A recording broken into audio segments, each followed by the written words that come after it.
الطارق نام، پہلی ہی آیت کے لفظ الطارق کو اس کا نام قرار دیا گیا ہے۔ زمانہ نزول، اس کے مضمون کا انداز بیان مکہ معظمہ کی ابتدائی صورتوں سے ملتا جلتا ہے، مگر یہ اس زمانے کی نازل شدہ ہے جب کفار مکہ قرآن اور محمد صلی اللہ علیہ وسلم کی دعوت کو زک دینے کے لیے ہر طرح کی چالیں چل رہے تھے۔ موضوع اور مضمون، اس میں دو مضمون بیان کیے گئے ہیں، ایک یہ کہ انسان کو مرنے کے بعد خدا کے سامنے حاضر ہونا ہے، دوسرے یہ کہ قرآن ایک قول فیصل ہے جسے کفار کی کوئی چال اور تدبیر زک نہیں دے سکتی۔ سب سے پہلے آسمان کے تاروں کو اس بات کی شہادت میں پیش کیا گیا ہے کہ کائنات کی کوئی چیز ایسی نہیں ہے جو ایک ہستی کی نگہبانی کے بغیر اپنی جگہ قائم اور باقی رہ سکتی ہو۔ پھر انسان کو خود اس کی اپنی ذات کی طرف توجہ دلائی گئی ہے کہ کس طرح نطفے کی ایک بوند سے اس کو وجود میں لایا گیا اور جیتا جاگتا انسان بنا دیا گیا۔ اس کے بعد فرمایا گیا ہے کہ جو خدا اس طرح اسے وجود میں لایا ہے وہ یقیناً اس کو دوبارہ پیدا کرنے پر قادر ہے، اور یہ دوبارہ پیدائش اس غرض کے لیے ہوگی کہ انسان کے ان تمام رازوں کی جانچ پڑتال کی جائے جن پر دنیا میں پردہ پڑا رہ گیا تھا۔ اس وقت اپنے اعمال کے نتائج بھگتنے سے انسان نہ اپنے بل بوتے پر بچ سکے گا اور نہ کوئی اس کی مدد کو آ سکے گا۔ خاتمہ کلام پر ارشاد ہوا ہے کہ جس طرح آسمان سے بارش کا برسنا اور زمین سے درختوں اور فصلوں کا اگنا کوئی کھیل نہیں بلکہ ایک سنجیدہ کام ہے، اسی طرح قرآن میں جو حقائق بیان کیے گئے ہیں وہ بھی کوئی ہنسی مذاق نہیں ہیں بلکہ پختہ اور اٹل باتیں ہیں۔ کفار اس غلط فہمی میں ہیں کہ ان کی چالیں اس قرآن کی دعوت کو زک دے دیں گی، مگر انہیں خبر نہیں ہے کہ اللہ بھی ایک تدبیر میں لگا ہوا ہے اور اس کی تدبیر کے آگے کفار کی چالیں سب دھری کی دھری رہ جائیں گی۔ پھر ایک فقرے میں رسول اللہ صلی اللہ علیہ وسلم کو یہ تسلی اور در پردہ کفار کو یہ دھمکی دے کر بات ختم کر دی گئی ہے کہ آپ صلی اللہ علیہ وسلم ذرا صبر سے کام لیں اور کچھ مدت کفار کو اپنی سی کر لینے دیں، زیادہ دیر نہ گزرے گی کہ انہیں خود معلوم ہو جائے گا کہ ان کی چالیں قرآن کو زک دیتی ہیں یا قرآن اسی جگہ غالب آ کر رہتا ہے جہاں یہ اسے زک دینے کی کوشش کر رہے ہیں۔ بسم اللہ الرحمن الرحیم، شروع اللہ کے نام سے جو رحمان و رحیم ہے۔ والسماء والطارق وما ادراک ما الطارق النجم الثاقب ان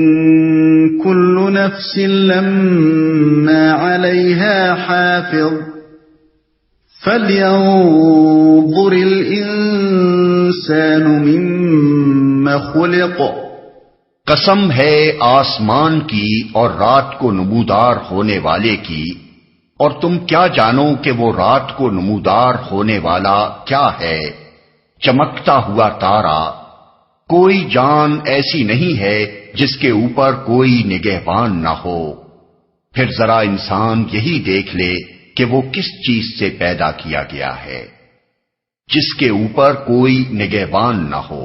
نگہبان سے مراد خود اللہ تعالیٰ کی ذات ہے جو زمین و آسمان کی ہر چھوٹی بڑی مخلوق کی دیکھ بھال اور حفاظت کر رہی ہے، جس کے وجود میں لانے سے ہر شے وجود میں آئی ہے، جس کے باقی رکھنے سے ہر شے باقی ہے، جس کے سنبھالنے سے ہر شے اپنی جگہ سنبھلی ہوئی ہے، اور جس نے ہر چیز کو اس کی ضروریات بہم پہنچانے اور اسے ایک مدت مقررہ تک آفات سے بچانے کا ذمہ لے رکھا ہے۔ اس بات پر آسمان کی اور رات کی تاریکی میں نمودار ہونے والے ہر تارے اور سیارے کی قسم کھائی گئی ہے۔ النجم الثاقب کا لفظ اگرچہ لغت کے اعتبار سے واحد ہے لیکن مراد اس سے ایک ہی تارہ نہیں بلکہ تاروں کی جنس ہے۔ یہ قسم اس معنی میں ہے کہ رات کو آسمان میں یہ بے حد و حساب تارے اور سیارے جو چمکتے ہوئے نظر آتے ہیں، ان میں سے ہر ایک کا وجود اس امر کی شہادت دے رہا ہے کہ کوئی ہے جس نے اسے بنایا ہے، روشن کیا ہے، فضا میں معلق رکھ چھوڑا ہے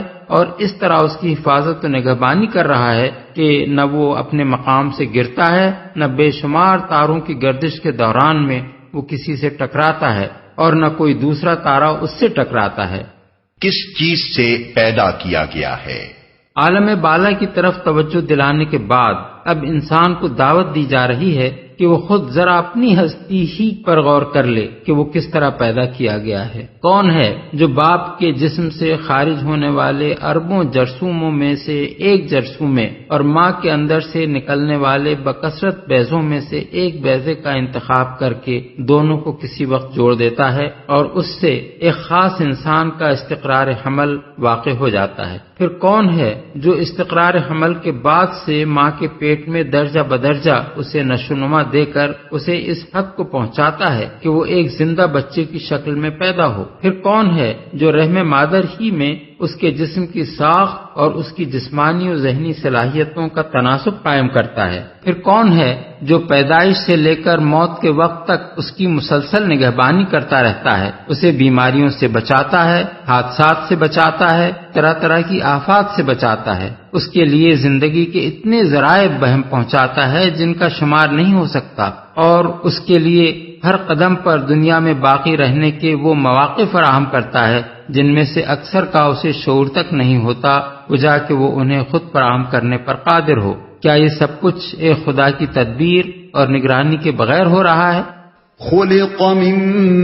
ماء دافق يخرج من بين الصلب والترائب، ایک اچھلنے والے پانی سے پیدا کیا گیا ہے جو پیٹھ اور سینے کی ہڈیوں کے درمیان سے نکلتا ہے۔ اصل میں صلب اور ترائب کے الفاظ استعمال ہوئے ہیں۔ صلب ریڑھ کی ہڈی کو کہتے ہیں اور ترائب کے معنی ہیں سینے کی ہڈیاں یعنی پسلیاں۔ چونکہ عورت اور مرد دونوں کے مادہ تولید انسان کے اس دھڑ سے خارج ہوتے ہیں جو صلب اور سینے کے درمیان واقع ہے، اس لیے فرمایا گیا کہ انسان اس پانی سے پیدا کیا گیا ہے جو پیٹھ اور سینے کے درمیان سے نکلتا ہے۔ یہ مادہ اس صورت میں بھی پیدا ہوتا ہے جبکہ ہاتھ اور پاؤں کٹ جائیں، اس لیے یہ کہنا صحیح نہیں ہے کہ یہ انسان کے پورے جسم سے خارج ہوتا ہے۔ در حقیقت جسم کے اعضاء رئیسہ اس کے ماخذ ہیں اور وہ سب آدمی کے دھڑ میں واقع ہیں۔ دماغ کا الگ ذکر اس لیے نہیں کیا گیا کہ صلب دماغ کا وہ حصہ ہے جس کی بدولت ہی جسم کے ساتھ دماغ کا تعلق قائم ہوتا ہے۔ سورہ طارق آیات 6 اور 7 کی تشریح کرتے ہوئے جو کچھ ہم نے لکھا ہے اس پر ایک ڈاکٹر صاحب نے ہمیں لکھا کہ آپ کی تشریح میں نے بغور کافی دفعہ پڑھی ہے لیکن میں سمجھ نہ سکا۔ جہاں تک عملی مشاہدے کا تعلق ہے تو یہ مادہ فوتے یعنی ٹیسٹیکلز میں پیدا ہوتا ہے اور باریک باریک نالیوں کے ذریعے بڑی نالیوں میں گزرتا ہوا پیٹ کی دیوار میں کولہے کی ہڈی کے عین متوازی ایک نالی انگوینل کینال میں سے گزر کر قریب ہی ایک غدود میں داخل ہو جاتا ہے۔ غدود کا نام پروسٹیٹ ہے اور پھر وہاں سے رطوبت لے کر اس کا اخراج ہوتا ہے۔ سینے کی ہڈی اور ریڑھ کی ہڈی کے درمیان سے اس کے گزرنے کو میں سمجھ نہ سکا، البتہ اس کا کنٹرول ایک ایسے نروس سسٹم سے ہوتا ہے جو کہ سینے کی ہڈی اور ریڑھ کی ہڈی کے درمیان جال کی صورت میں پھیلا ہوا ہے، وہ بھی ایک خاص حد تک۔ اس کا کنٹرول ایک اور غدود جو کہ دماغ میں ہوتا ہے اس کی رطوبت سے ہوتا ہے، لیکن سوال یہاں اخراج کا ہے جو کہ ایک نالی کے ذریعے ہی ہو سکتا ہے۔ میری درخواست ہے کہ آپ مجھے مفصل لکھیں کہ اس کی تفسیر کیا ہے۔ میں نے آپ کو اس لیے تکلیف دی ہے جس کے لیے معذرت خواہ ہوں کہ آپ سائنٹیفک علم پر یقین رکھتے ہیں۔ اس کے جواب میں ہم نے نومبر سن 1971 کے رسالہ ترجمان القرآن میں لکھا کہ آپ چونکہ ایک ڈاکٹر ہیں اس لیے اس بات کو زیادہ اچھی طرح سمجھ سکتے ہیں کہ اگرچہ جسم کے مختلف حصوں کے افعال یعنی فنکشنز الگ الگ ہیں لیکن کوئی حصہ بھی بجائے خود تنہا کوئی فعل نہیں کرتا بلکہ دوسرے اعضاء کے تعامل یعنی کوآرڈینیشن سے اپنا کام کرنے کے قابل ہوتا ہے۔ مادہ منویہ بننے کی جگہ بلا شبہ ہوتا ہے اور وہاں سے اس کا اخراج بھی ایک خاص راستے سے ہوتا ہے، لیکن معدہ، جگر، پھیپھڑے، دل، دماغ، گردے اگر اپنا کام نہ کر رہے ہوں تو کیا مادہ منویہ کے بننے اور نکلنے کا یہ نظام بطور خود اپنا کام کر سکتا ہے؟ اسی طرح مثال کے طور پر دیکھیے، پیشاب گردے میں بنتا ہے اور ایک نالی کے ذریعے سے مثانے میں پہنچ کر پیشاب کے راستے خارج ہوتا ہے، مگر کس چیز کے نتیجے میں؟ خون بنانے والے اور اس کے سارے جسم میں گردش دے کر گردے تک پہنچانے والے اعضاء اگر اپنا کام نہ کر رہے ہوں تو کیا تنہا گردہ خون سے وہ مادے الگ کر کے مثانے میں بھیج سکتا ہے جن کے مجموعے کا نام پیشاب ہے؟ اسی لیے قرآن مجید میں یہ نہیں فرمایا گیا کہ یہ مادہ ریڑھ کی ہڈی اور سینے کی ہڈیوں میں سے نکلتا ہے، بلکہ یہ فرمایا گیا ہے کہ ان دونوں کے درمیان جسم کا جو حصہ واقع ہے اس سے یہ مادہ خارج ہوتا ہے۔ یہ اس بات کی نفی نہیں ہے کہ مادہ منویہ کے بننے اور اس کے اخراج کا ایک خاص نظام عمل یعنی میکینزم ہے جسے جسم کے کچھ خاص حصے انجام دیتے ہیں، بلکہ اس سے یہ ظاہر ہوتا ہے کہ یہ نظام عمل مستقل بذات نہیں ہے، یہ اپنا کام اس پورے نظام اعضاء کے مجموعی عمل کی بدولت انجام دیتا ہے جو اللہ تعالیٰ نے صلب اور ترائب کے درمیان رکھ دیا ہے۔ اسی لیے میں نے یہ وضاحت کی ہے کہ پورا جسم اس میں شامل نہیں ہے، کیونکہ اگر ہاتھ اور پاؤں کٹ جائیں تب بھی یہ نظام کام کرتا رہتا ہے۔ البتہ صلب اور ترائب کے درمیان جو اعضاء رئیسہ واقع ہیں ان میں سے کوئی ایک بھی باقی نہ رہے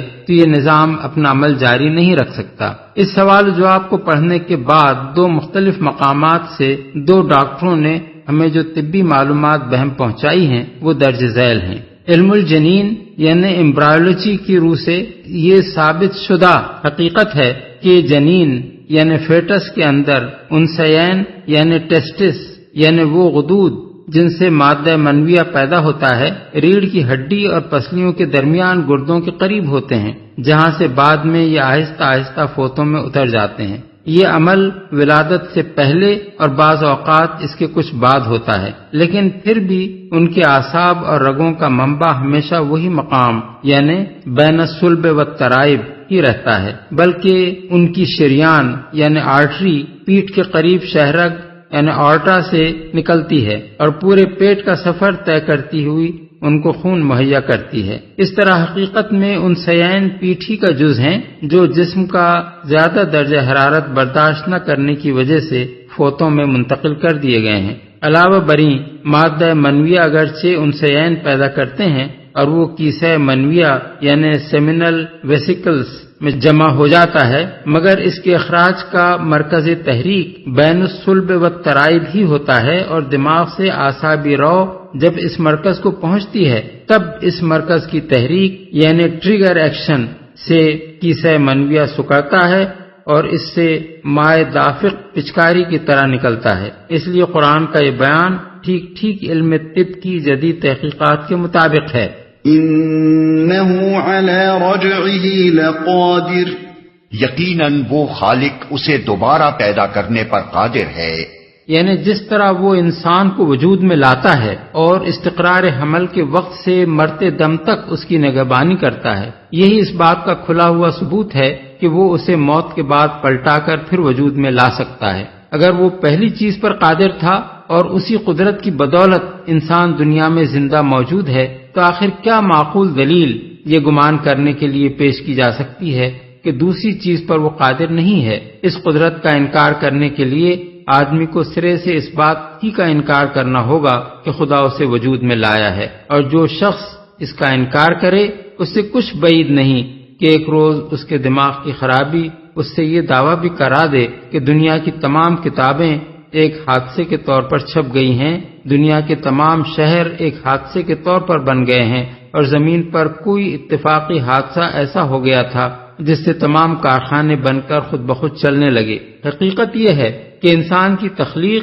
اور اس کے جسم کی بناوٹ اور اس کے اندر کام کرنے والی قوتوں اور صلاحیتوں کا پیدا ہونا اور اس کا ایک زندہ ہستی کی حیثیت سے باقی رہنا ان تمام کاموں سے بدرجہ زیادہ پیچیدہ عمل ہے جو انسان کے ہاتھوں دنیا میں ہوئے اور ہو رہے ہیں۔ اتنا بڑا پیچیدہ عمل اس حکمت اور تناسب اور تنظیم کے ساتھ اگر اتفاقی حادثے کے طور پر ہو سکتا ہو تو پھر کون سی چیز ہے جسے ایک دماغی مریض حادثہ نہ کہہ سکے؟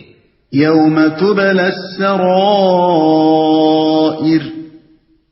فَمَا لَهُ مِنْ قُوَّةٍ وَلَا نَاصِرٍ، جس روز پوشیدہ اسرار کی جانچ پڑتال ہوگی اس وقت انسان کے پاس نہ خود اپنا کوئی زور ہوگا اور نہ کوئی اس کی مدد کرنے والا ہوگا۔ جانچ پڑتال ہوگی۔